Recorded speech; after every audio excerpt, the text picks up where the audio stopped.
कभी ऐसा महसूस हुआ है कि ये जो दुनिया हम देख रहे हैं, ये शायद उतनी असली है ही नहीं? आज हम लंकावतार सूत्र की मदद से इसी बहुत गहरे सवाल की तह तक जाएंगे। पता है, ये एक ऐसा प्राचीन बौद्ध ग्रंथ है जो हमारे मन और असलियत के बीच के रिश्ते पर से पर्दा उठाता है। तो चलिए शुरू करते हैं। ये सवाल तो दिमाग को झकझोर देता है ना? लंकावतार सूत्र एक तरह से कहता है कि अपना चश्मा उतार कर देखो। वो पूछता है, ये जो कप हाथ में है, जिस कुर्सी पर हम बैठे हैं, या ये जो स्क्रीन दिख रही है, क्या ये सच में वैसी ही है जैसी दिखती है, या फिर ये सब हमारे अपने मन का बनाया हुआ एक बहुत ही असली लगने वाला सपना है? आज के इस खोज में हम 5 कदम चलने वाले हैं। पहले हम ये समझेंगे कि हमारा मन रोजमर्रा की चीजें बनाता कैसे है। फिर हम इस बनावट के पीछे की असली सच्चाई को देखेंगे। हम मैं की पहेली को भी सुलझाएंगे, ज्ञान की सीढ़ियां चढ़ेंगे और आखिर में एक ऐसे विरोधाभास तक पहुंचेंगे जो सोचने का पूरा तरीका ही बदल सकता है। तो चलिए पहले कदम से शुरू करते हैं। 5 धर्म। यहां धर्म का मतलब किसी मजहब से नहीं है, बल्कि तत्व या कह लें कि किसी प्रक्रिया के हिस्सों से है। ये 5 कदमों का एक ब्लूप्रिंट है जो बताता है कि हमारा दिमाग कच्ची पक्की जानकारी से एक पूरी की पूरी दुनिया कैसे बना लेता है। तो ये जो पूरी प्रक्रिया है ना, ये 3 बहुत ही सरल और तेज कदमों में होती है। जरा सोचकर देखिए, कहीं एक सेब रखा है। अच्छा, सबसे पहला कदम है रूप, मतलब हमारी आंखों ने बस एक लाल गोल सी चीज देखी। दूसरा कदम नाम, दिमाग ने फौरन उस पर सेब का लेबल चिपका दिया। और फिर आता है तीसरा कदम विभेद, दिमाग तुरंत कहता है हाँ ये सेब है, संतरा नहीं। और मजे की बात यह है कि यह सब इतनी तेजी से होता है कि हमें पता तक नहीं चलता और बस हमारी दुनिया हमारे सामने तैयार हो जाती है। अब यहां से चीजें सच में बहुत दिलचस्प होने वाली हैं। इन पहले 3 कदमों को समझने के बाद सूत्र हमें एक बहुत जरूरी मोड़ पर लाता है, इस दिमागी बनावट से सच्चाई की ओर, मतलब भ्रम के पार देखने की ओर। चौथा कदम है सम्यक ज्ञान, यानी सही समझ।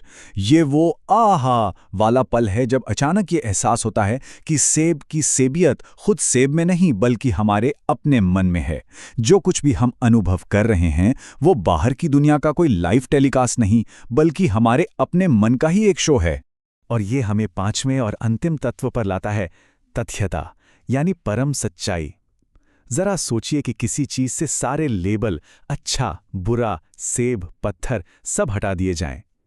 इन सभी दिमागी परतों के नीचे जो शुद्ध अस्तित्व बचता है वही तथ्यता है। इसको शब्दों में बताया नहीं जा सकता, सिर्फ अनुभव किया जा सकता है। इस नई समझ के साथ अब हम सबसे बुनियादी चीजों में से एक पर इसे लागू करके देखते हैं, स्व या मैं का विचार।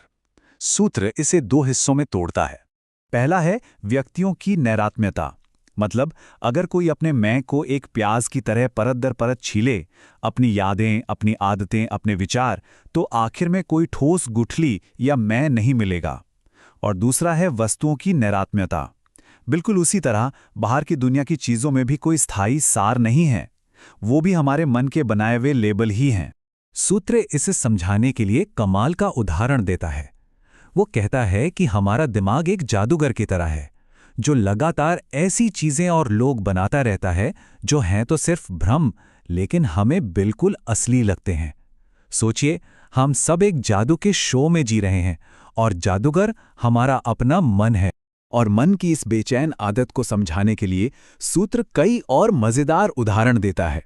ये एक बहती नदी की तरह है, एक बेचैन बंदर की तरह है, या एक ऐसी आग की तरह है जो कभी तृप्त नहीं होती। हमारा मन हमेशा काम पर लगा रहता है, हमेशा कुछ ना कुछ पकड़ता और बनाता रहता है। तो सवाल ये है कि अगर हमारा मन हमें भ्रम में रखता है तो इससे बाहर कैसे निकलें? सूत्र हमें ज्ञान की एक सीढ़ी देता है जिसके 4 पायदान हैं। चलिए देखते हैं कि इस सीढ़ी पर कैसे चढ़ा जा सकता है। पहला पायदान है रूप ज्ञान। ये हम में से ज्यादातर लोगों का स्तर है जहां हम चीजों को ठोस और असली मानते हैं। दूसरा पायदान है सापेक्ष ज्ञान। यहां दार्शनिक और विचारक आते हैं जो तर्क और बहस से सच्चाई को समझने की कोशिश करते हैं। तीसरा और बहुत ऊंचा पायदान है पूर्ण ज्ञान। ये उन बोधिसत्वों का स्तर है जो ये महसूस कर लेते हैं कि सब कुछ मन की ही रचना है। और सबसे ऊंचा पायदान है पारलौकिक ज्ञान, प्रबुद्ध अवस्था, जहां सारे भेद मिट जाते हैं और परम सत्य का सीधा अनुभव होता है। इस सबसे ऊंचे स्तर से देखने पर यह दुनिया एक सपने जैसी लगती है। जन्म और मृत्यु, कारण और परिणाम, ये सब एक भ्रम की तरह हैं। सूत्र एक बहुत ही कठोर उदाहरण देता है। ये एक बांझ स्त्री के बच्चे के जन्म और मृत्यु जैसा है, यानी कुछ ऐसा जो कभी हुआ ही नहीं, बस एक ख्याल था। ये विचार हमारी असलियत की पूरी नींव को हिला देता है। और अब हम सूत्र के सबसे दिमाग चकरा देने वाले मोड़ पर पहुंचते हैं। ये सिर्फ असलियत के बारे में नहीं है, बल्कि खुद सच की प्रकृति के बारे में है। सूत्र एक आखिरी परम सत्य का दावा करता है, सभी चीजें अजन्मी हैं। इसका मतलब है कि किसी भी चीज का असल में कभी जन्म या निर्माण हुआ ही नहीं। वे हमेशा से अपने शुद्ध रूप में मौजूद हैं, बिना किसी शुरुआत के। ये परम सत्य जैसा लगता है ना? लेकिन यही एक पेंच है। पर यहीं पर वो विरोधाभास है। जैसे ही कोई कहता है सब कुछ अजन्मा है, उसने एक कथन को जन्म दे दिया है। ये दावा खुद एक चीज बन गया है, एक विचार जिसे बनाया गया है। तो ये कहने का काम ही उस बात को झुठला देता है जिसे कहने की कोशिश की जा रही है। ये एक तरह का परम बौद्धिक जाल है। तो फिर आखिरी मंजिल क्या है? ये सभी शब्दों और विचारों से परे है। ये वो अवस्था है जहां सारी अवधारणाएं घुल जाती हैं, यहां तक कि ज्ञान की अवधारणा भी। ये परम मौन है, जहां मन का जादूगर अपना शो बंद कर देता है और सिर्फ शुद्ध शांति रह जाती है। और हम आपको इसी सवाल के साथ छोड़ जाते हैं। लंकावतार सूत्र हमें कोई बना बनाया जवाब नहीं देता, बल्कि सोचने के लिए एक बहुत शक्तिशाली आईना देता है।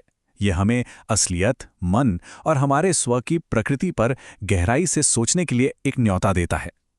इस पर सोचने के लिए वाकई बहुत कुछ